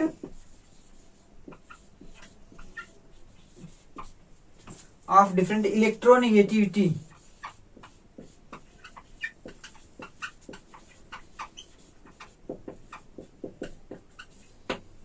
of different electronegativity यानी विद्युत ऋणात्मकता। ठीक है, तो कहने मतलब ये होंगे हमारे कौन से ध्रुवीय सहसंयोजक आबंध यानी कि पोलर कोवेलेंट बॉन्ड। तो अब डिफरेंट होंगे। तो कहने का मतलब देखिए क्या, when covalent bonds form between two different atoms of different electronegativity, यानी जब कोवेलेंट बॉन्ड का फॉर्मेशन होता है दो अलग अलग परमाणुओं के बीच में जिनकी जो विद्युत ऋणात्मकता है वो उनमें डिफरेंस होता है, ठीक है, तब जाके जो बॉन्ड बनता है उसको हम बोलते हैं कोवेलेंट बॉन्ड। तो उसको देख लेते हैं। इसके एग्जांपल में हम किसको लिख सकते हैं, इसको साफ कर देते हैं। आप नॉन कोवेलेंट बॉन्ड यानी नॉन पोलर कोवेलेंट बॉन्ड को लिख चुके होंगे, ठीक है, ना लिखा हो तो आप देख लीजिए, फिर से उसको उतार लीजिए उसकी डेफिनेशन, तो हम आगे लिखते हैं। ओके, तो चलिए देखते हैं इसके एग्जांपल में हम किसको किसको किसको ले सकते हैं।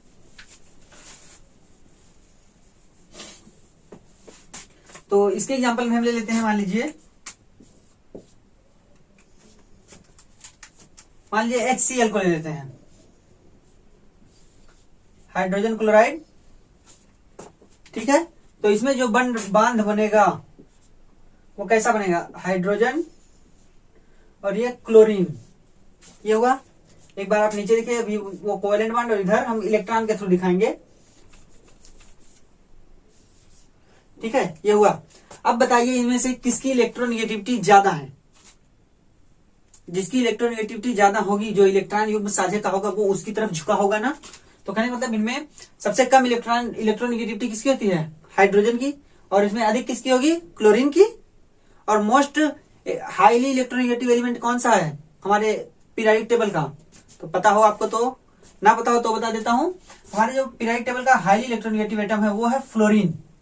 यानी पूरी पीरियोडिक टेबल में जितने भी एलिमेंट्स पाए जाते हैं उसमें फ्लोरीन एक ऐसा तत्व है जिसकी विद्युत ऋणात्मकता सबसे ज्यादा है, यानी वो इलेक्ट्रॉनों को अपनी तरफ बहुत तेजी से आकर्षित करता है, ठीक है। तो ये देखिए, ये हुआ। और देखिए, तो ये बात आने के बाद यानी HCl में क्लोरीन की ज्यादा होगी, तो कहेंगे तो जो इलेक्ट्रॉन युग्म होगा वो क्लोरीन के पास में होगा। तो कहने मतलब जो बॉन्ड भी होगा वो क्लोरीन के पास झुका होगा ना, होगा ना। देखिए, क्लोरीन के पास बॉन्ड झुका हुआ है, इसकी तरफ दूरी पे है, यहाँ पे इलेक्ट्रॉन युग्म क्लोरीन के पास, ठीक। तो ये कौन सा होगा, ये होगा पोलर बॉन्ड। हम इसको लिख सकते हैं क्या, पोलर बॉन्ड। और बात करें तो पोलर बॉन्ड में हमने बताया था कि पार्शियल चार्जेज आ जाते हैं, है ना। जब पोलर बॉन्ड होते हैं तो उनमें क्योंकि यहाँ पे इलेक्ट्रॉन से बात हो रही है तो इलेक्ट्रॉनिक चार्ज आएगा ना भाई, इलेक्ट्रॉन से बात हो रही है, इलेक्ट्रॉन के इधर उधर होने से इलेक्ट्रॉनिक चार्ज आ जाएगा, जिसकी वजह से जिसकी तरफ इलेक्ट्रॉन जाएगा उस पर पार्शियल निगेटिव चार्ज आता है, और जिससे दूरी पे जाएगा उस पर आता है पार्शियल पॉजिटिव चार्ज। तो कहने मतलब इस पे जो चार्ज आएगा वो आएगा पार्शियल प्लस। आप चाहे पीछे लिख सकते हैं पार्शियल प्लस, या लिख सकते हैं आगे ही, या आप लिख सकते हैं आगे ही पार्शियल प्लस, ठीक है। तो ये क्या है, तो आप आगे पीछे कहीं भी लिख सकते हैं, ठीक। इस पे पार्शियल प्लस है, इस पे आप माइनस पार्शियल माइनस लगा सकते हैं। इस तरीके से दिखाते हैं क्या, ऐसे बनाते हैं डेल्टा, और इस पे अगर माइनस है तो माइनस, प्लस है तो प्लस दिखाते हैं, ठीक है। तो आप देख सकते हैं उसमें आप यहां भी बना सकते हैं किस तरीके से। देखिए, इस पे प्लस चार्ज आया पार्शियल का, इस पे माइनस चार्ज आया पार्शियल का, ठीक है। तो ये हमारा पोलर मॉलिक्यूल है। तो इससे एक चीज आपको पता चलेगी कि नहीं, कि जितना ज्यादा डिफरेंस होगा इनकी इलेक्ट्रोनेगेटिविटी में, यानी जितनी ज्यादा डिफरेंस इन दोनों एटम्स के विद्युत ऋणात्मकता में होगा, वो मॉलिक्यूल उतना ही अधिक पोलर होगा, यानी उतना ही अधिक ध्रुवीय होगा।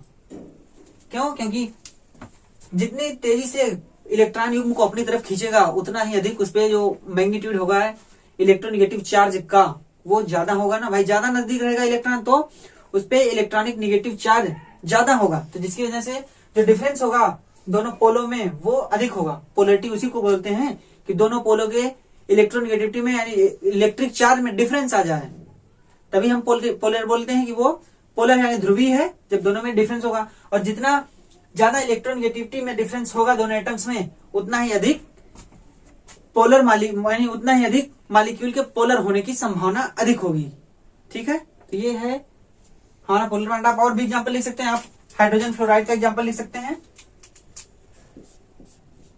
हाइड्रोजन फ्लोराइड, ठीक है। इसमें कैसे बनेगा, हाइड्रोजन और हमारा हुआ फ्लोरीन। तो पता है कि फ्लोरीन सबसे मोर इलेक्ट्रोनेगेटिव एलिमेंट है, तो फ्लोरीन इस पे चार्जेस कैसे, फ्लोरीन के पास है तो फ्लोरीन ने माइनस लगाया, आप इस तरीके से भी लिख सकते हैं, इसके पास प्लस आएगा ठीक है, तो ये भी हमारा है पोलर मॉलिक्यूल। आप कोई भी ले लीजिए जिसमें डिसिमिलर एटम्स जुड़े हुए हो, ठीक है, आप हाइड्रोजन ब्रोमाइड ले सकते हैं, ठीक है। तो ये पूरी बात हुई पोलर और नॉन पोलर मॉलिक्यूल्स के लिए, यानी बॉन्ड, पोलर बॉन्ड और नॉन पोलर बॉन्ड भी बोल सकते हैं, और जो जिन मॉलिक्यूल्स में ये बॉन्ड बने होंगे उसको हम पोलर मॉलिक्यूल और नॉन पोलर मॉलिक्यूल भी बोल सकते हैं, ठीक है। ये पूरी बात हुई पोलर और नॉन पोलर के लिए। अभी इसमें एक जो पॉइंट हमने बताया कि इलेक्ट्रोनेगेटिविटी डिफरेंस जितना ज्यादा होगा वो मॉलिक्यूल उतना ही पोलर होगा, उसको देख लेते हैं, ठीक है। ये आपने डेफिनेशन लिख ली होगी, आप एग्जांपल लिखते रहिएगा, एग्जांपल से समझिएगा। तो बात करें, हमने बताया कि जितना ज्यादा डिफरेंस होगा उनकी इलेक्ट्रोनेगेटिविटी में उतना ही अधिक पोलर होगा वो मॉलिक्यूल। तो देखिए कैसे, जैसे मान लीजिए हम लेते हैं हाइड्रोजन फ्लोराइड, ठीक है, हम लेते हैं हाइड्रोजन क्लोराइड यानी हाइड्रोक्लोराइड, हम लेते हैं हाइड्रोजन फ्लोराइड यानी हाइड्रो ब्रोमाइड, ठीक है, HBr, ठीक। तो इनमें बात करें, सबसे पहले चार्ज लगाते हैं, पोलर इसको बनाते हैं, पोलर बनाएंगे तभी तो तुलना करेंगे। तो ये क्या, फ्लोरीन पे माइनस चार्ज, पार्शियल माइनस, इस पे प्लस, पार्शियल प्लस, इस पे फिर से पार्शियल प्लस, इस पे फिर से पार्शियल माइनस, इस पे पार्शियल प्लस, इस पे पार्शियल माइनस, ठीक है, ये चार्जेस हैं। तो हमने बताया कि जिसमें इलेक्ट्रोनेगेटिविटी डिफरेंस ज्यादा होगा वो ज्यादा पोलर होगा ना। तो कहने मतलब यहाँ पे इलेक्ट्रोनेगेटिविटी डिफरेंस किसमें ज्यादा है, इस दोनों मॉलिक्यूल्स, इस दोनों एटम्स में कि इन दोनों एटम्स में कि इन दोनों एटम्स में, बताइए। तो बात करें तो इसमें ज्यादा होगा ना, तो कहने का मतलब ये मोर पोलर हुआ, यानी सबसे ज्यादा पोलरिटी इसमें हुई। उसके बाद इन दोनों में कम पोलरिटी आएगी, देखिए, है ना, क्यों, क्योंकि इनके बीच का जो इलेक्ट्रोनेगेटिविटी डिफरेंस है वो इसकी तुलना में कम है, और इसमें तो और कम है, क्योंकि पीरियोडिक टेबल में जब हम नीचे जाते हैं, यानी ऊपर से नीचे आने पर, अप टू डाउन, तब इलेक्ट्रोनेगेटिविटी का मान घटता जाता है। तो फ्लोरीन के बाद आता है क्लोरीन, क्लोरीन के बाद आता है ब्रोमीन। तो मतलब फ्लोरीन का इलेक्ट्रोनेगेटिविटी सबसे ज्यादा, उसके बाद कौन सा, क्लोरीन का, तब ब्रोमीन का, तब आयोडीन का, इस तरीके से इलेक्ट्रोनेगेटिविटी क्रम होता है ना। तो यानी फ्लोरीन के साथ जो बंध बनेगा वो होगा मोर पोलर, ठीक है। ये पूरी बात हुई पोलर और नॉन पोलर की। अब हम बात करेंगे कि द्विध्रुव, तो हमने जान लिया कि द्विध्रुव क्या होता है। अब आपने नाम सुना होगा द्विध्रुव आघूर्ण का, यानी कि डाइपोल मूवमेंट का, ठीक है। तो हम चलेंगे अपने डाइपोल मूवमेंट्स की तरफ। डाइपोल मूवमेंट क्या होता है, पोलैरिटी ऑफ बॉन्ड्स खत्म, यानी अब डाइपोल मूवमेंट्स की तरफ चलेंगे, ठीक है। आप इसी में समझ सकते हैं डाइपोल मूवमेंट्स को। तो इसी में अगला टॉपिक हमारा है कि द्विध्रुव बनने के बाद उसका कुछ आघूर्ण होगा, कुछ मैग्नीट्यूड होगा। तो वही हमारा टॉपिक है, क्या, डाइपोल मूवमेंट यानी द्विध्रुव आघूर्ण। अब तो हमने मॉलिक्यूल को पोलर कर लिया, यानी द्विध्रुव बना लिया, लेकिन अब उस द्विध्रुव होने के कारण उस पर कुछ, यानी उस पोलैरिटी कारण, इस पूरी प्रक्रिया को कहें तो जिसकी वजह से उस पर पोलैरिटी आई है, ठीक, इस पूरी प्रक्रिया को पोलराइजेशन बोलते हैं, यानी ध्रुवणता, ठीक है, कि मॉलिक्यूल को पोलरी कहे तो मॉलिक्यूल को ध्रुवित करना, ठीक, उसी को पोलराइजेशन बोलते हैं। देखिए, जब द्विध्रुव आघूर्ण क्या है, जैसे as a result of polarization, मैंने बताया ना पोलराइजेशन, उसी को पोलराइजेशन बोलते हैं, जब किसी बॉन्ड में ध्रुवता आ जाती है। The molecule are also known as dipole molecule, क्या मॉलिक्यूल को डाइपोल मॉलिक्यूल कहा गया, डाइपोल या डाइपोलर मॉलिक्यूल, डाइपोल मतलब दो पोल हैं, ठीक है, इसलिए उसको डाइपोल बोलते हैं। डाई मतलब दो, पोल मतलब पोल यानी ध्रुव, तो दो ध्रुव हैं, इसलिए पोजेस डाइपोल मूवमेंट, मतलब अब वो डाइपोल मूवमेंट रखेगा, क्यों, क्योंकि उसने उस पर पोलराइजेशन हुआ है, और जिसकी वजह से उसके पास दो मॉलिक्यूल, उसको बोल सकते हैं दो पोल वाला मॉलिक्यूल, तो इसकी वजह से उसके पास द्विध्रुव आघूर्ण आ जाएगा, ठीक है। तो अब द्विध्रुव आघूर्ण क्या होता है, देखिए, द्विध्रुव आघूर्ण को हम डिफाइन इस तरीके से कर सकते हैं, dipole movement is defined as the product of magnitude of positive और negative charges and distance between them. मतलब ये जो द्विध्रुव आघूर्ण होता है, ये होता है उन दोनों चार्जेस में से किसी एक चार्ज का मैग्नीट्यूड, क्योंकि दोनों पे समान चार्ज होगा, तो किसी एक चार्ज का मैग्नीट्यूड और उसका गुणा किया जाता है डिस्टेंस बिटवीन देम, और उन दोनों के बीच की जो दूरी होती है उन्हीं का गुणा किया जाता है, तब जाके हमको मिलता है डाइपोल मूवमेंट, ठीक है। तो डाइपोल मूवमेंट का एक छोटा सा फार्मूला है, देखिए वो फार्मूला किस तरीके से हम इसको फार्मूले के रूप में प्रेजेंट कर सकते हैं। देखिए, इसको हम दर्शाते हैं, डाइपोल मूवमेंट को हम दिखाते हैं म्यू से, ये हमारा ग्रीक वर्ड है, ठीक है, म्यू से, और क्या, चार्जेस, यानी चार्जेस को हम किससे दिखाते हैं, चार्ज जो हमारा होता है, या हम लिख सकते हैं चार्ज ऑन एटम्स, मतलब किसी एक एटम पे चार्ज होगा ना, charge of any one atom ना, चार्ज ऑफ एनी एटम, और इसका गुणा होगा किसके साथ, क्रॉस होगा हमारा किसके साथ, देखिए डिस्टेंस बिटवीन देम,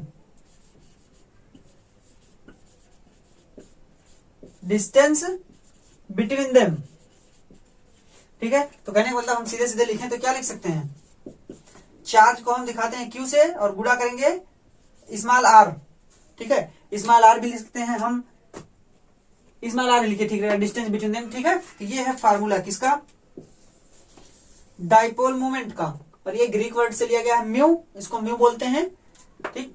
ये हुई हमारे चार्ज, किसी एक एटम पे चार्ज ले सकते हैं, ठीक, एनी एटम या एनी वन एटम कुछ भी, और ये होगा डिस्टेंस बिटवीन देम, यानी उन एटम्स के बीच में, उन परमाणुओं के बीच की जो दूरी होगी वो होगी स्मॉल r, ठीक है। और बात करें तो इसकी यूनिट भी होती है, इसकी यूनिट होगी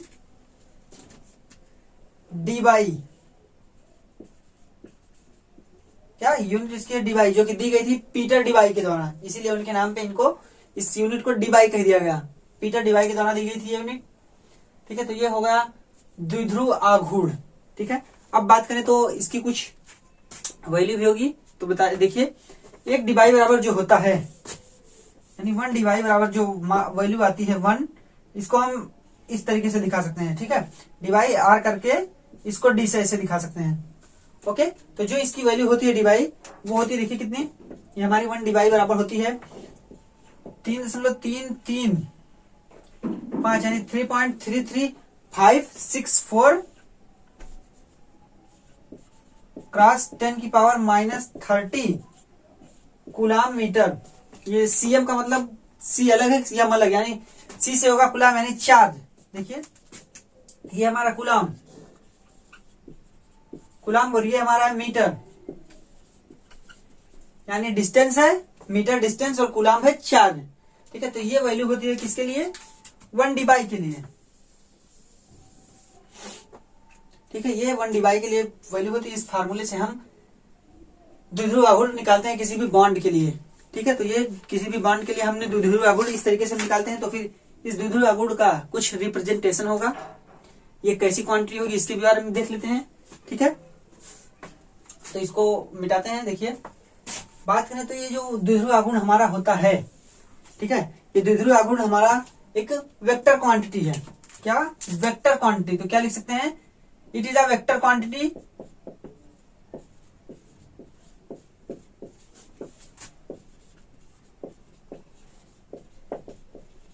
वेक्टर क्वांटिटी मतलब सदिश राशि है, तो सदिश राशि है तो इसका कुछ रिप्रेजेंटेशन भी तो होगा, है ना भाई। अगर सदिश राशि है तो इसका रिप्रेजेंटेशन भी होगा, क्योंकि सदिश राशियों की एक दिशा होती है, ठीक है। तो सदिश राशि, तो हम एक कोई पोलर मॉलिक्यूल ले लेते हैं, तब इसका रिप्रेजेंटेशन हम दिखाते हैं, ठीक है। देखिए मान लीजिए हम मॉलिक्यूल लेते हैं HF, ओके,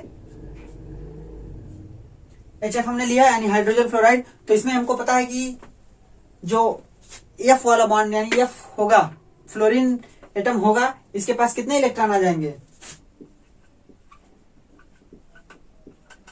8 अष्टक इसका पूरा हो जाएगा। अब कोवेलेंट बॉन्ड भाई अष्टक पूरा करता है, ठीक है, ये हुआ, इसके पास तो है ही। तो कहने का मतलब इस पे जो दिखाएंगे हम द्विध्रुव आघूर्ण को, यानी उसकी जो दिशा दिखाएंगे, इसको एक छोटे से एरो के द्वारा दिखाया जाता है। और ये दिखाते हैं कैसे, कि ये जो एरो के द्वारा दिखाते हैं इस तरीके से एरो के द्वारा, ठीक है। आप इस पे कट भी कर सकते हैं, या बगैर कट किए वैसे आप दिखा सकते हैं इसको, ठीक, इस तरीके से भी कर सकते हैं, या बिना कट किए आप ऐसे ही दिखा दीजिए, ठीक है। वैसे मॉडर्न में हम इसको इस तरीके से कट करके दिखा देते हैं। तो कहने का मतलब ये दिखाया कैसे जाता है, ये जो सिरा होता है आगे वाला, ये होता है निगेटिव की तरफ, यानी कि ऐसे मॉलिक्यूल की तरफ जिस तरफ निगेटिव चार्ज, कहने का मतलब जो इलेक्ट्रॉन को अपने पास ज्यादा खींचे रहता है, ठीक है, और इसकी तरफ प्लस से दिखाते हैं, ठीक है। ये तरीका होता है इसको डाइपोल मोमेंट को दिखाने का।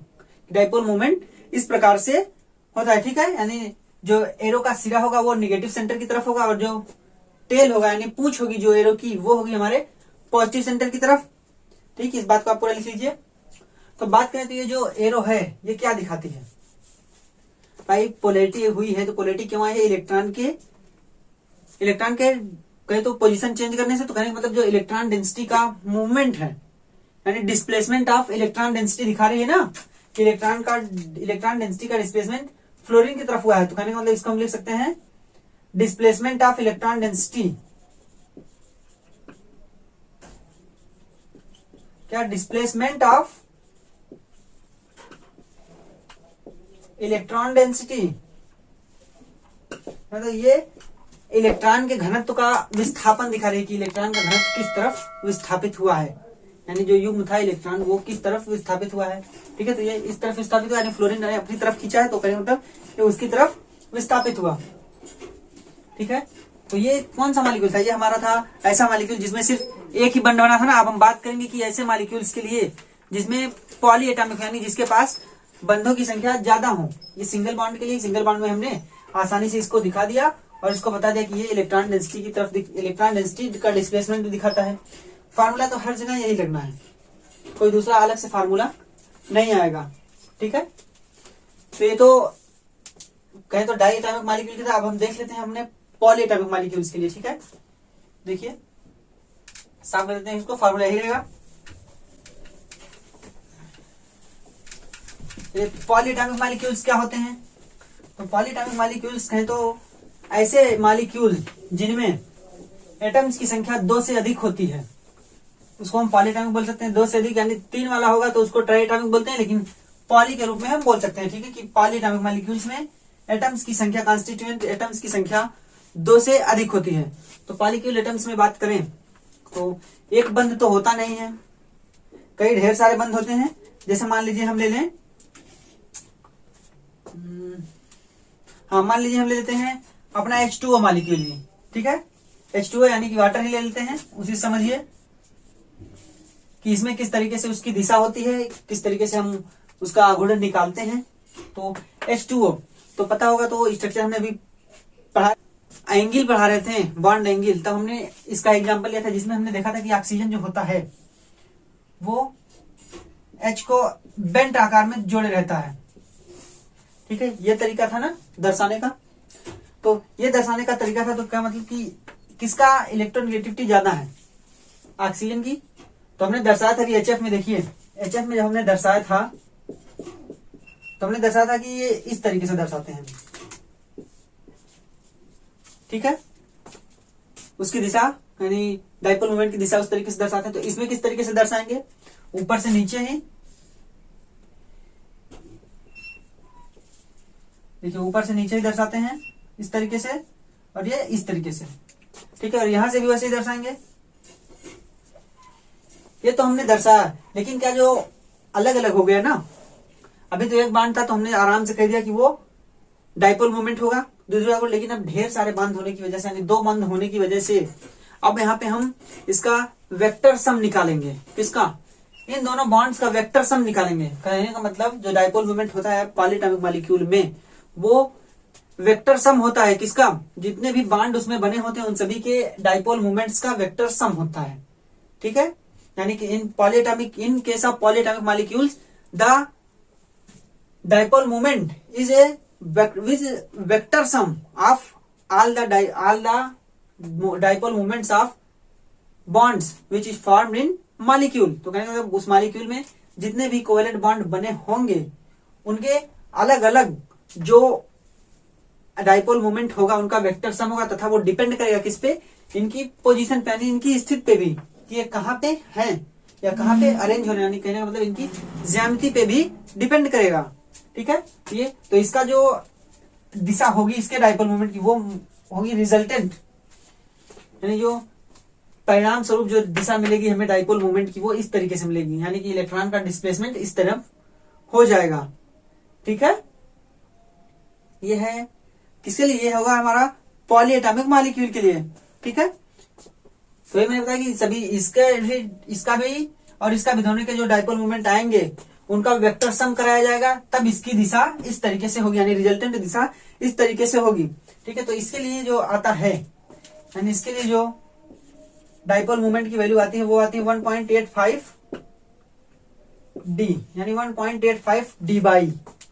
ठीक है, तो इसको लिख सकते हैं हम क्या, म्यू बराबर 1.85 और 1 डी बाई बराबर कितना होता है, अभी अभी हमने पहले लिखाया था कितना, गुणे में 3.335 इतना ही लिखिए। ठीक है, गुणे में 10 की घात -30 और क्या कूलाम मीटर। ठीक है, यही बताया था। जब इसको हम सॉल्व करेंगे तब हमारा आएगा 6.17 क्रॉस 10 की पावर -30 cm, यानी कि कूलाम्बिक मीटर या कूलाम मीटर। ठीक है, ये होगा इसके लिए। देखिए वेक्टर सम हुआ है, इसकी वजह से ये इतना वैल्यू रख रहा है किसका, डाइपोल मोमेंट का। ठीक है, ये तो ऐसा मॉलिक्यूल है जो कहीं तो अलग अलग शेप दूसरी नहीं, यानी इसकी जो संरचना है वो बेंट है। अगर हम बात करें कोई ऐसा मॉलिक्यूल लें कि जिससे जो संरचना उसकी रैखिक हो, देखिए जैसे हम बात करें तो हम ले सकते हैं BeF2, क्या, ठीक है, बेरिलियम फ्लोराइड।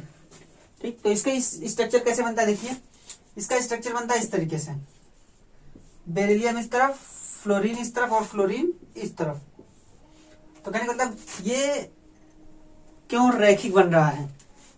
ठीक है, अभी आपको एप्लीकेशन बताएंगे कि डाइपोल मोमेंट के कुछ एप्लीकेशन होते हैं, यानी कुछ अनुप्रयोग होते हैं जिसका यूज किया जाता है डाइपोल मोमेंट में। ठीक है, अभी देखिएगा ये हुआ। ठीक है, तो अब देखिए कि ये ऐसा रैखिक क्यों हुआ, क्योंकि हमको पता है कि इनमें दोनों में इलेक्ट्रोनेगेटिविटी किसकी डिफरेंस होगी, यानी किसकी ज्यादा होगी, फ्लोरीन की दोनों तरफ। तो कहने का मतलब जो दिशा होगी डाइपोल मोमेंट की वो ऐसे होगी और यहां भी इस तरीके से होगी। ठीक है, होगी ना भाई, दोनों की, फ्लोरीन की ज्यादा है, फ्लोरीन की ज्यादा तो उस तरफ और इस तरफ। ठीक है, तो बात करें इतनी होने के बाद इनका जो डाइपोल मोमेंट आता है वो आता है 0। ये 0 क्यों आता है भाई, जरूरी नहीं कि एक बॉन्ड तो पोलर है, यानी दोनों बॉन्ड्स पोलर हैं, लेकिन जब एक एक का निकालेंगे तब दूसरी आएगी, लेकिन जब दोनों का साथ में निकालेंगे यानी वेक्टर सम इनका निकालेंगे तब वो कैसे आएगी, 0, यानी डाइपोल मोमेंट इसका आएगा 0।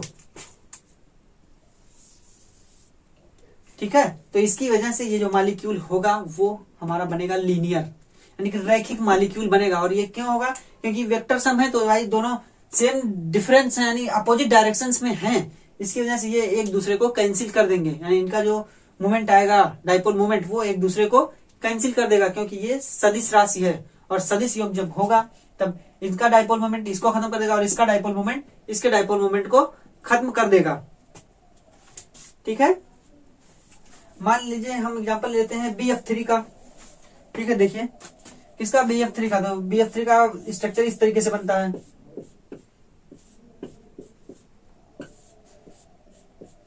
ठीक, ये बना। तो इसमें बताइए, इसमें जो दिशा होगी वो इस तरीके से होगी,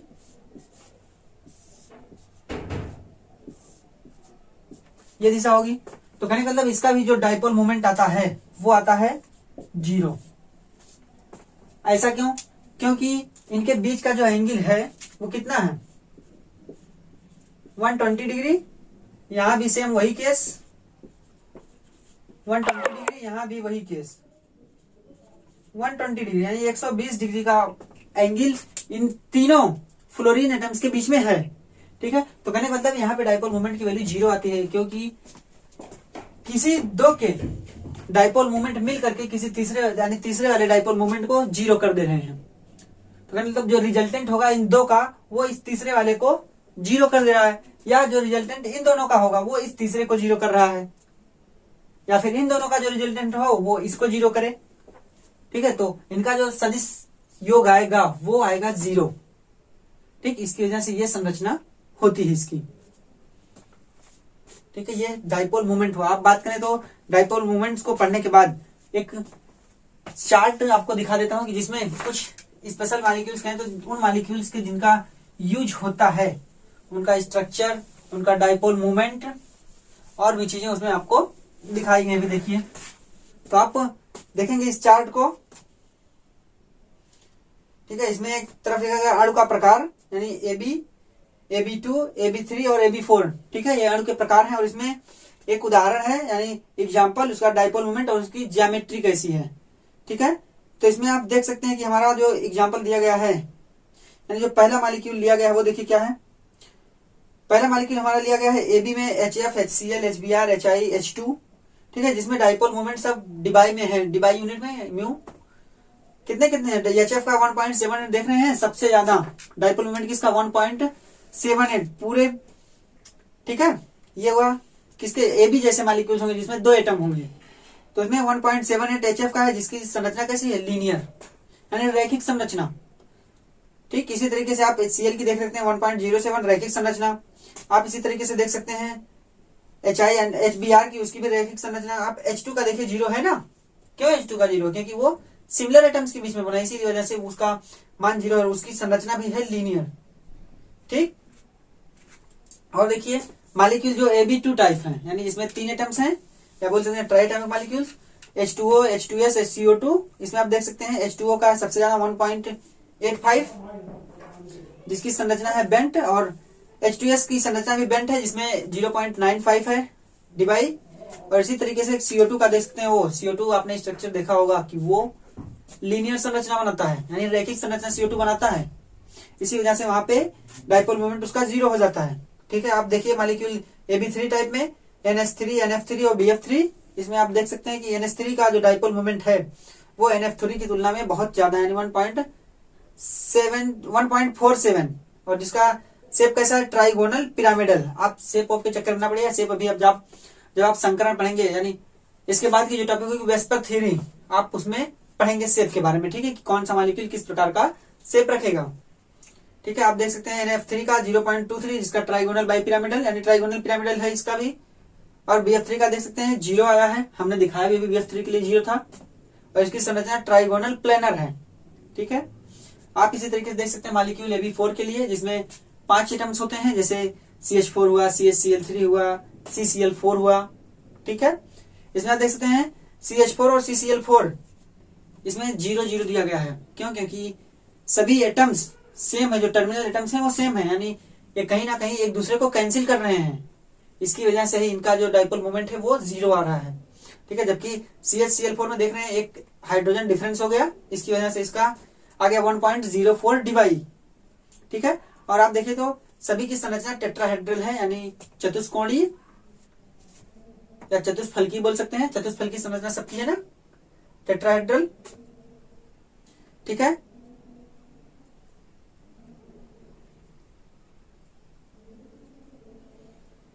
तो ये पूरी बात हो गई हमारी किसके लिए, कहें तो डाइपोल मोमेंट के लिए। ठीक है, तो बात करें तो जिस तरीके से, ठीक, तो बात करें जिस तरीके से हमने देखा कि सभी कोवेलेंट बॉन्ड कुछ ना कुछ आयनिक कैरेक्टर रखते हैं।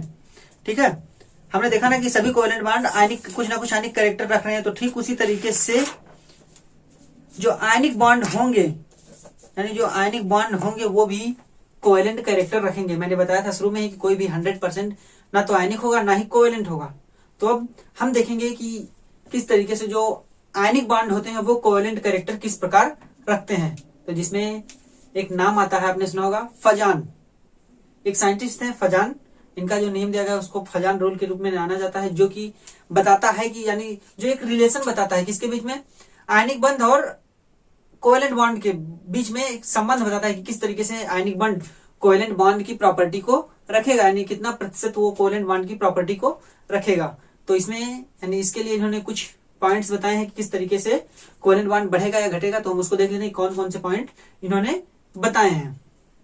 तो देखेंगे कि फजान ने बताया था, जिसको फजान रूल कहा जाता है, उन्होंने संबंध बताया कोवेलेंट कैरेक्टर और आयनिक बॉन्ड में। ठीक है, तो उन्होंने 3-4 पॉइंट दिए थे। देखिए पहला पॉइंट है, उन्होंने कहा the smaller the size of cation and the larger the size of anion the greater the covalent character of ionic bond. मतलब कि जब धनायन की साइज छोटी होगी और ऋणायन की साइज बड़ी होगी, तब की केस में जो कोवेलेंट कैरेक्टर यानी सहसंयोजक गुण होगा वह किसी आयनिक बंध के लिए जो सहसंयोजक गुण होगा वह अधिक होगा।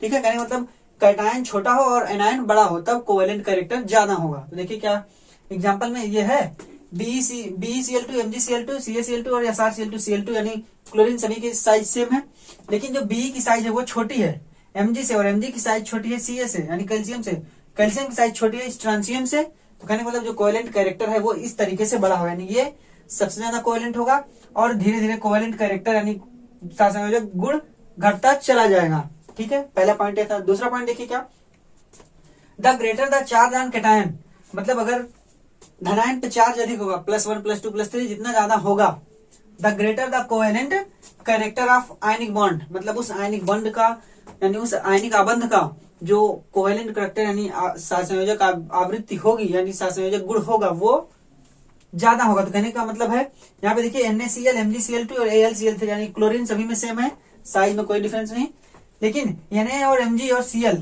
यानी Al इसमें चार्ज होगा, Na पे +1, Mg पे +2, Al पे +3, तो कहने का कोवेलेंट कैरेक्टर इस तरीके से बढ़ेगा, यानी AlCl3 जो होगा वो मोर कोवेलेंट होगा और NaCl सबसे लीस्ट कोवेलेंट होगा। ठीक है, तो हम और 2 पॉइंट्स इन्होंने और दिए थे और उन दोनों पॉइंट्स को भी देख लेते हैं। देखिए कौन से दोनों पॉइंट्स दिए थे।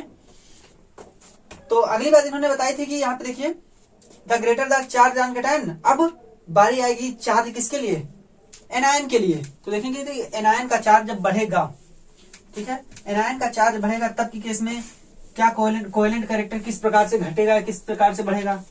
ठीक है, जो तीसरा पॉइंट है हमारा।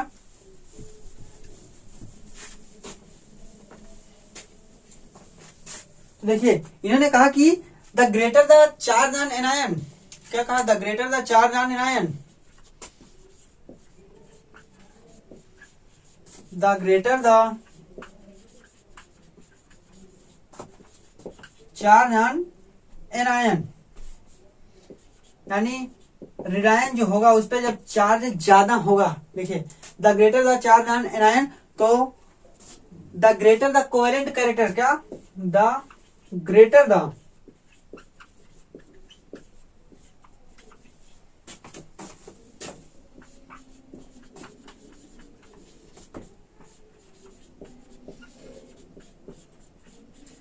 कहने मतलब इन्होंने कहा कि the greater the charge on anion the greater the covalent character, मतलब जब ऋणायन पे चार्ज ज्यादा होगा, यानी जब बात ऐसी आएगी कि ऋणायन पे -2 -3 -4 से भी ज्यादा चार्जेज हो, यानी मैक्सिमम चार्जेज होंगे, तब जो कोवेलेंट कैरेक्टर होगा वो ज्यादा होगा। मतलब अगर किन्हीं दो तुलना की जाए किन्हीं दो एटम्स के बीच यानी किन्हीं दो मॉलिक्यूल्स के बीच में, तब देखिए जैसे मान लीजिए दो मॉलिक्यूल्स हम लेते हैं CaF2 यानी कैल्शियम फ्लोराइड, ठीक है, और इसी तरीके से हम ले सकते हैं कैल्शियम ऑक्साइड का। ठीक, तो इसमें कैल्शियम सेम है, कोई दिक्कत नहीं। अब बात करें तो क्या कोवेलेंट कैरेक्टर चार्ज किस पे ज्यादा है, F पे या O पे, दोनों एनायन है, O पे ज्यादा होगा चार्ज कि F पे। हम देख रहे हैं कि चार्ज O पे ज्यादा है, क्योंकि O पे जो चार्ज होगा वो होगा -2, जबकि इस पे फ्लोरीन पे जो चार्ज होगा वो होगा -1। ठीक है, तो कहने का मतलब ये केस होने की वजह से जो कोवेलेंट कैरेक्टर होगा वो इस तरीके से होगा, यानी कैल्शियम क्लोराइड का कोवेलेंट कैरेक्टर ज्यादा हो जाएगा। ठीक, कहने का मतलब इस तरीके से कोवेलेंट कैरेक्टर बढ़ेगा हमारा। ठीक है, एक पॉइंट इन्होंने और बताया था, देख लीजिए उसको भी जल्दी से।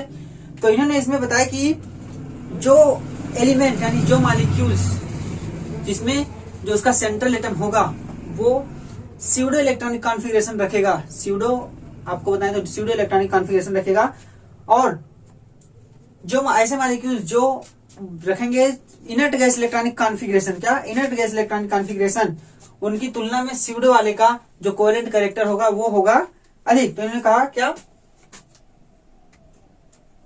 उनका the central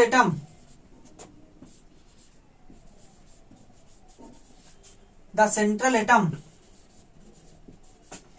having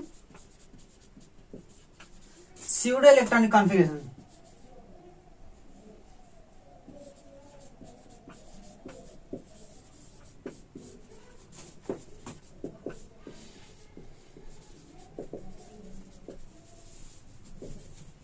having pseudo electronic configuration greater the, मतलब अभी बताते हैं greater the covalent character then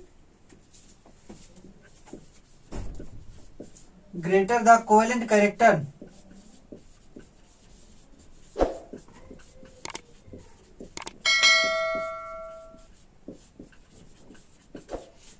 इनकी तुलना में कोवेलेंट कैरेक्टर इनका ज्यादा होगा। Greater the covalent character then central atom having inert gas. देखिए क्या, then central atom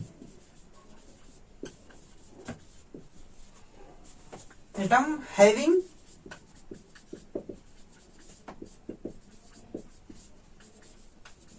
inert gas electronic configuration.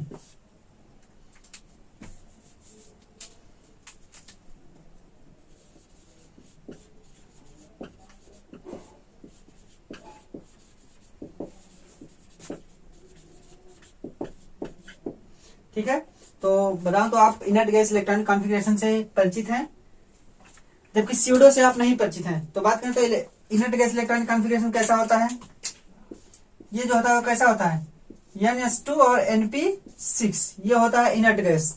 तो जब ऐसे मॉलिक्यूल्स में तुलना की जाएगी जहां पे इनर्ट गैस इलेक्ट्रॉनिक कॉन्फ़िगरेशन हो और स्यूडो इलेक्ट्रॉनिक कॉन्फ़िगरेशन हो, तब की केस में जो ये वाला हमारा होगा, यानी जो इनर्ट गैस इलेक्ट्रॉनिक कॉन्फ़िगरेशन वाला होगा उसकी जो कोवेलेंट कैरेक्टर होगा वो होगा कम, किसकी तुलना में, स्यूडो इलेक्ट्रॉनिक कॉन्फ़िगरेशन। अब देखते हैं स्यूडो इलेक्ट्रॉनिक कॉन्फ़िगरेशन क्या है। स्यूडो इलेक्ट्रॉनिक कॉन्फ़िगरेशन की बात करें तो ये होता है हमारा NS2 NP6 और होता है NS10, यानी ये वाले इलेक्ट्रॉनिक कॉन्फ़िगरेशन जो होते हैं हमारे, कौन से, ये, इसको हम बोलते हैं क्या, स्यूडो इलेक्ट्रॉनिक कॉन्फ़िगरेशन। देखिए स्यूडो इलेक्ट्रॉनिक कॉन्फ़िगरेशन, जिसमें NS2 हो, NP6 और ND है, यस नहीं, यस में होते हैं, ND में होते हैं 10, यानी डी वाले सबसेल में 10 इलेक्ट्रॉन होंगे तो उनको हम बोलेंगे स्यूडो इलेक्ट्रॉनिक कॉन्फ़िगरेशन। तो जिसमें आप देख सकते हैं D10 किसमें होता है, जो हमारे होते हैं कॉपर का भी होता है। ठीक है, तो बात करें इसके एग्जाम्पल में हम लिख सकते हैं। देखिए एग्जाम्पल हम लिखना चाहें तो हम लिखेंगे, ऐसा कोई ढूंढते हैं जिसमें आयन बनाएगा, क्योंकि भाई आयनिक बॉन्ड है तो पहले उससे आयन बनना चाहिए, तब कोवेलेंट बॉन्ड बनना चाहिए। तो मान लीजिए हम ले लेते हैं, देखिए यहाँ पे देख लेते हैं ऊपर, इसको साफ करके देखिए, देखिए हम लिखते हैं मान लीजिए सोडियम, जो कि जब आयन बनाता है हमको पता है कि वो इलेक्ट्रॉनिक कॉन्फ़िगरेशन जो रखता है वो होता है इनर्ट गैस का। ठीक है, तो हम लेते हैं, देखिए सोडियम क्लोराइड। ठीक है, जब ये आयन बनाएगा तो ये रखेगा NS कॉन्फ़िगरेशन, यानी इनर्ट गैस कॉन्फ़िगरेशन, जो कि कैसा होता है, इसके लिए यानी इसको बोलेंगे पूरा, क्योंकि पहले दूसरे 11 होते हैं, तो यानी 2s और क्या 2p, ऐसे लिखेगा ना, 2s 2p और 6, यही होगा। और 1s में भाई 1s2 होगा ही, देखिए पूरा लिख देते हैं 1s2, इस तरीके से इसका इलेक्ट्रॉनिक कॉन्फ़िगरेशन होगा। ठीक, तो कहने का मतलब ये हमारा होगा कैसा, इनर्ट गैस। अब बात करें तो अगला इससे जो तुलना हम करें वो हम ले लेते हैं कॉपर क्लोराइड। ठीक है, इसको हम बोलते हैं क्यूप्रस क्लोराइड। ठीक, तो इसका इलेक्ट्रॉनिक कॉन्फ़िगरेशन देखते हैं कैसा होगा। इसके लिए होते हैं 29। ठीक है, देखिए इसके लिए हम लिखेंगे 1s2 2s2 2p6 3s2 3p6 और 3d10। देखिए ये हुआ ना, कितने हुए, 2 2 4 6 4 10, 2 12 6 18 और 10 28। ठीक है, 10 28 हो गए। तो ये कौन सा कॉन्फ़िगरेशन, ये है ना, देखिए NS2 NP6 ND10, NS2 NP6 ND10। तो मतलब ये हमारा स्यूडो इलेक्ट्रॉनिक कॉन्फ़िगरेशन हुआ। ठीक है, इसका इलेक्ट्रॉनिक कॉन्फ़िगरेशन स्यूडो हुआ, इसका एटॉमिक नंबर था 29। इसने एक आयन बनाया, भाई आयनिक बॉन्ड बनेगा तभी तो कोवेलेंट बॉन्ड बनाने के बारे में सोचेगा। तो आयनिक बॉन्ड बना, हम क्योंकि हम पढ़ रहे हैं आयनिक बॉन्ड और कोवेलेंट बॉन्ड में अंतर की, मतलब संबंध की, जब आयनिक बॉन्ड कोई होगा तो उसका संबंध किस तरीके से कोवेलेंट बॉन्ड से होगा। ठीक है, यही पढ़ रहे हैं। तो पहले तो इसने आयनिक बॉन्ड बनाया, इसने भी इसने भी, इसका कॉन्फ़िगरेशन इनर्ट गैस, इसका कॉन्फ़िगरेशन हुआ स्यूडो।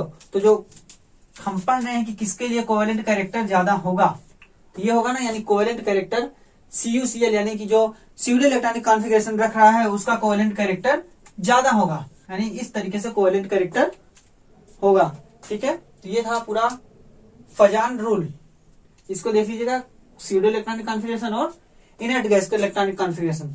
ठीक है, ये होगा। अब बात करें तो इसी में हम देख लेते हैं थोड़ा सा कि एप्लीकेशन ऑफ डाइपोल मूवमेंट, यानी डाइपोल मूवमेंट जो होता है वो उसका एप्लीकेशन क्या होता है, उसके अनुप्रयोग कैसे हैं। डालते हैं एप्लीकेशन।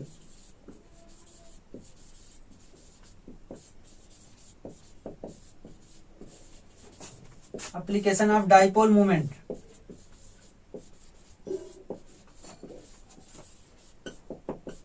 यानी जो द्विध्रुव आघूर्ण होता है उसका एप्लीकेशन क्या होता है, यानी किस तरीके से उसका यूज होता है ना।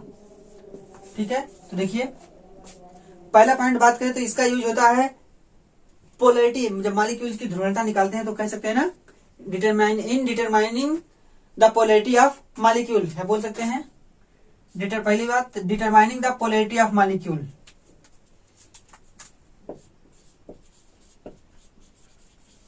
यानी इसकी सहायता से हम डिटरमाइन कर सकते हैं क्या, पोलैरिटी ऑफ मॉलिक्यूल, है ना, determining the polarity of molecule.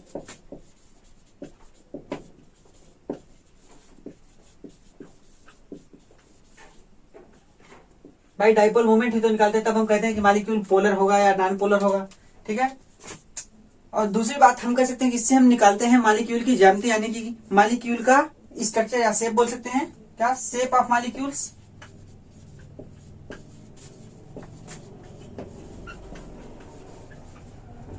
ठीक है, शेप निकाल सकते हैं। और तीसरी और अंतिम बात,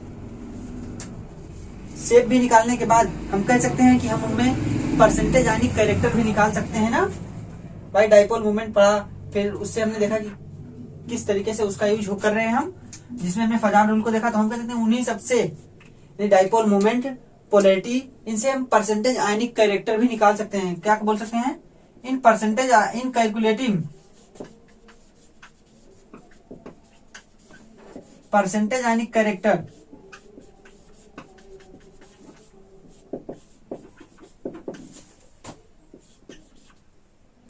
इन कैलकुलेटिंग परसेंटेज आयनिक कैरेक्टर।